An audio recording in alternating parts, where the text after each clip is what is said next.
আসসালামু আলাইকুম বন্ধুরা, ইতিহাসের পাতায় আপনাকে স্বাগতম।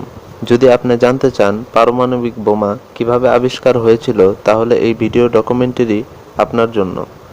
দ্বিতীয় বিশ্বযুদ্ধের সময় হিটলার পোল্যান্ড দখল করার পর ফ্রান্স আর ইংল্যান্ড যুদ্ধ ঘোষণা করল।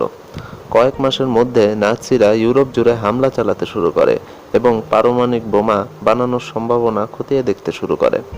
বার্লিন, জার্মানি, 1939 সালের ডিসেম্বর মাস। জার্মান নাৎসিরা ওয়ার্নার হাইজেনবার্গকে কাজ শুরু করার নির্দেশ দেয়। বিশ্বের সবচেয়ে বিখ্যাত পদার্থবিদ আইনস্টাইন প্রেসিডেন্ট রুজভেল্টকে একটি চিঠি লেখা আগে পর্যন্ত আমেরিকায় এসব নিয়ে কাজ প্রায় শুরু হয়নি বললেই চলে। অ্যালবার্ট আইনস্টাইন ইতিহাসের গতিপথ ঘুরিয়ে দিয়েছিলেন। তিনি জার্মানির সেরা বিজ্ঞানীদের তৈরি এমন এক বিধ্বংসী অস্ত্রের কথা বলেন যা একটা আস্ত শহরকে এক মুহূর্তে ধ্বংস করে দেওয়ার ক্ষমতা রাখে। ফ্র্যাঙ্কলিন রুজভেল্ট কথাটি গুরুত্ব দিয়েছিলেন। 1941 সালের অক্টোবর মাসে রুজভেল্ট তার গোপন পরিকল্পনা শুরু করেন। 1250 টন ইউরেনিয়াম আকরিক জাহাজে করে বেলজিয়াম কঙ্গো থেকে নিউ ইয়র্কে আনা হয়। এখানে বিজ্ঞানীরা এটার উপর গবেষণার অনেক আগ্রহী ছিলেন। এই প্রকল্পের নাম দেওয়া হয় ম্যানহ্যাটন প্রজেক্ট। এই কাজে নেতৃত্ব দেওয়ার জন্য একজন তারকা বিজ্ঞানীর প্রয়োজন ছিল। বার্কলে ক্যালিফোর্নিয়ার ইউনিভার্সিটির উচ্চপদের অধ্যাপক হিসেবে রবার্ট ওপেনহাইমার শিক্ষা ব্যবস্থা সমস্ত সুবিধা ভোগ করতেন। কিন্তু ওপেনহাইমার তার এই নিশ্চিত জীবনের থেকেও আরও বড় কিছু করার স্বপ্ন দেখতেন। Army colonel Leslie groves Manhattan প্রজেক্টের নেতৃত্ব দেওয়ার জন্য বিজ্ঞানী ওপেনহাইমারকে বেছে নেন। আমেরিকা আর ওপেনহাইমার যখন কাজ শুরু করছে, ওদিকে নাৎসি জার্মানিদের হাইজেনবার্গ কয়েক বছরে অনেক দূর এগিয়ে গিয়েছিলেন। 1942 সালে যুদ্ধে যখন ছড়িয়ে পড়েছে সারা ইউরোপ জুড়ে, আমেরিকা আর জার্মানি পরমাণু বোমা তৈরির চেষ্টা চালিয়ে যাচ্ছে।